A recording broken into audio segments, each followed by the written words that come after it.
20% of my house would be $76,000, but I've paid, as of today, $120,000 to get to this point. This is because I did 10% down and have paid nearly $50,000 in less than 5 years of interest and private mortgage insurance alone. And the crazy part is these numbers are all while I managed to clutch the lowest home interest rate in American history, basically at 2.6%. So you can imagine how much more interest there would be if this was at 3 or 5 or even 7% interest. But there's one key reason this is actually a good thing, and that is inflation. This is, of course, where each of our dollars, every $1 bill, becomes worth less than $1 each year. So since I've bought my home in 2021, the US dollar has lost about 23% of its value, which is kind of a lot. So say you had saved $10,000 in cash and it's like under your mattress, and you had that 10K when I purchased this house. Today, that same $10,000 would be worth about $7,700, even though you didn't spend any of it, and it's completely out of your control. This is why no matter how many times it's suggested to me, I don't think I will ever do an early payment on my house. I am literally going to do the bare minimum and ride the mortgage out until I'm in my 50s, and 2051, where I'll finally do that final payment. Now, whether I still live in this house or am alive at all when I'm 50 years old, to be determined. Probably not, well, like, hopefully I'm not dead, but I actually think it's somewhat likely that if I'm still alive and don't completely crash out and lose all my money, I might still own this house in 26 years. And my motivation for doing that now and keeping it every year is it kind of acts as a nice hedge against inflation. In other words, it reduces my risk or my exposure to my money kind of eroding away, just like crumbling out of my hands, out of my control.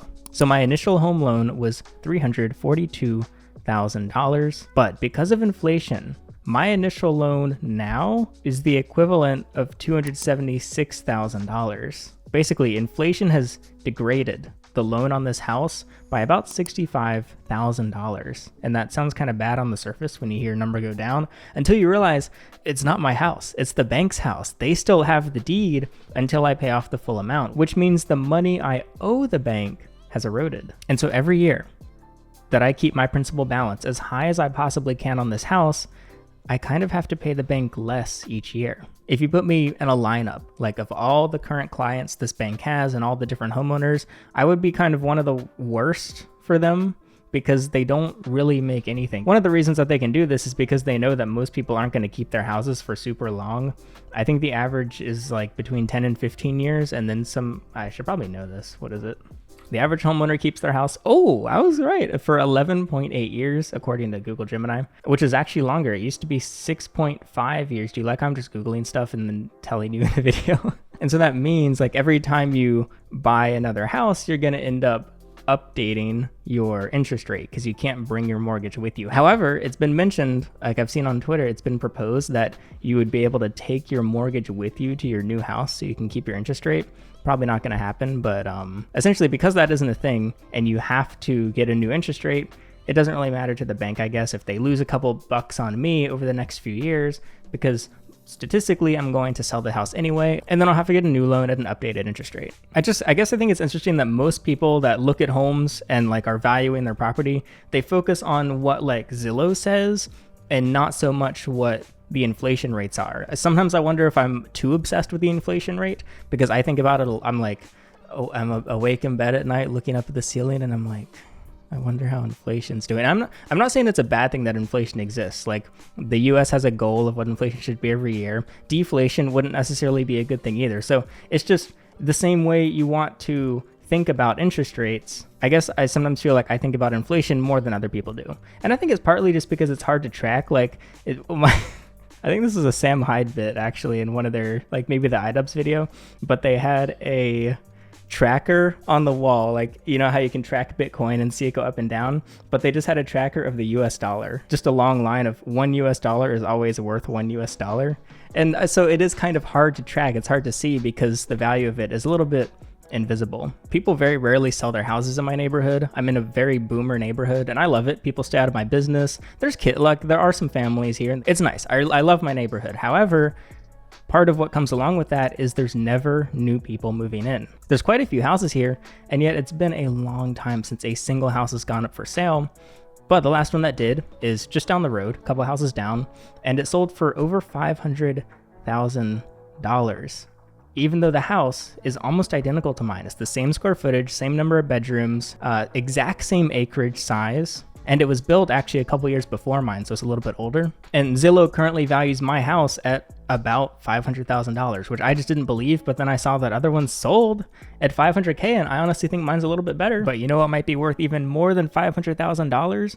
Are your injuries. Because in the case you're seriously hurt, your injuries could potentially be worth millions without the time-consuming appointments, paperwork, upfront costs, and reliving the traumatic event over and over. Insurance companies often lowball clients' claims, but if you become Morgan & Morgan's client, they will fight to get you the money you deserve. They've achieved significant verdicts in the past couple months for victims involved in a huge plethora of injuries, including life-altering car crashes. Like $12 million in Florida, 34 times the highest insurance offer. $26 million in Philadelphia, 40 times the highest insurance offer. One client was hit by an uninsured motorist and sued his own insurance after they offered him just $50,000, which didn't even cover his medical expenses. So Morgan & Morgan secured him over $5 million.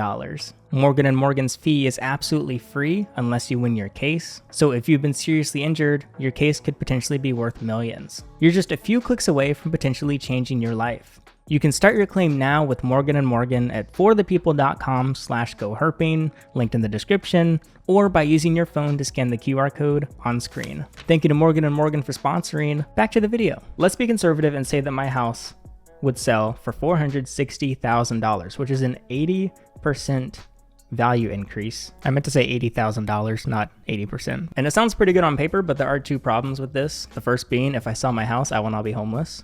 Okay, cool, I'm homeless with a big fat stack of cash, but if I want to buy another home, those houses also went up in value, so did I really gain anything? Because I'm just kind of transferring this value to a new property. A lot of viewers say I should just downsize my house because I don't need all the space, which is kind of true. However, even if I got a house that's half the size in the same area, it would actually cost me more money, not only in total, but per month, because the value of the homes have gone up, kind of, and also the interest rates have gone up. So my monthly mortgage would be more than it is here for less house.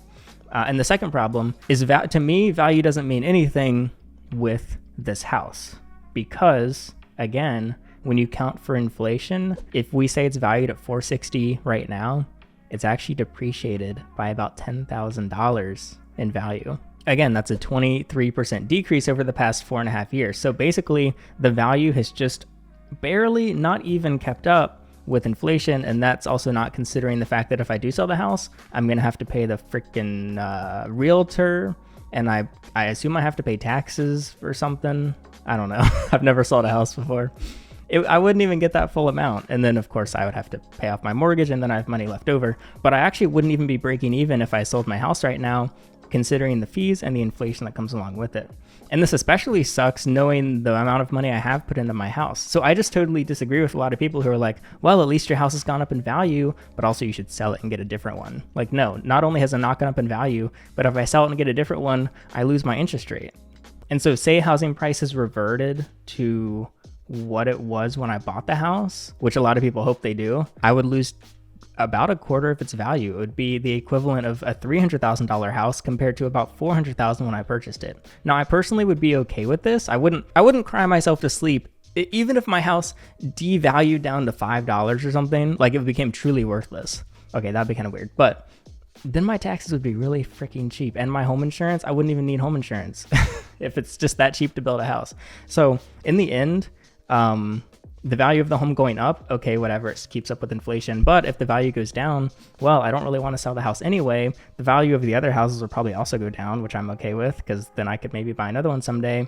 And also, I save money on taxes and insurance. So that'd be nice. In fact, my insurance went up from $2,500 a year to $3,500 a year in 2025. Now, I did shop around and I was able to find a way cheaper insurance, and I'm now only paying $2,000 a year for what looks to be the same coverage. And I wish I had like a sponsor for home insurance right now, because I could be like, and if you switch to, you could save this much and then I get paid. I don't have a recommendation. It's just I shopped around my local branches and I found an insurance that's way cheaper and it does the same thing. So the video is sponsored by me and I'm saying you should shop around for insurance. But again, all of this is okay. Even if I did lose value and I wanted to sell or whatever, and I wasn't even going to buy another house, my debt's getting annihilated, not by early payments, not by anything I'm doing, but just by inflation. The longer I drag it out, the more payments I can miss and get away with. I'm kidding, I haven't missed any payments, but if I could like stop paying for a year, even if debt kept accruing or interest or whatever, I would invest that money instead, because then the interest is just too good. Of course, a lot of people simply don't like being in debt. They don't like knowing that they owe somebody something. I personally just don't get affected by like numbers on a screen that much, I guess. Like I like when I see the numbers go up, but I'm not stressed out by debt. Like I've talked to people who are actively like kind of stressed out and I'm like, what's wrong? And they're like, I have debt right now. And I get there's a lot of debt words, especially if you have nothing behind it, like no asset, like if it's medical debt or something. Okay, that would be kind of stressful. But I can't really sympathize with being stressed out by a mortgage. I just don't really see it. I saw one TikTok, I think, I saw it on Twitter. I don't know where it was originally posted, but it was a guy being like, I'm $25 million in debt. And he was like holding his baby. Maybe you saw it. He was like, me and my baby are 25 million in debt. Oh no, like that was the hook.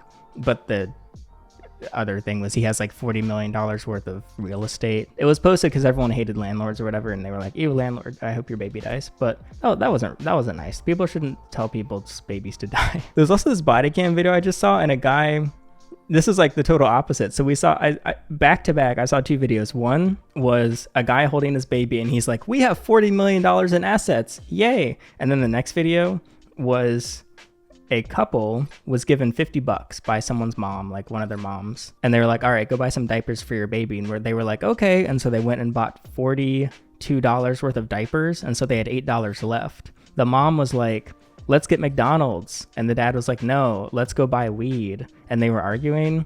And so in a like fit of rage, the dad put the baby outside of the car and then ran it over and killed it. Okay, let's say I had $304,000 in cash right now. That's currently, by the way, I don't have that much cash right now, but that's what I currently owe on my house. And even if like God came down and handed it to me and he was like, here you go, son, pay off your house, I'd be like, no, I'm gonna YOLO it on Robinhood. Or I could put it into some basic ETF that makes like 10% per year.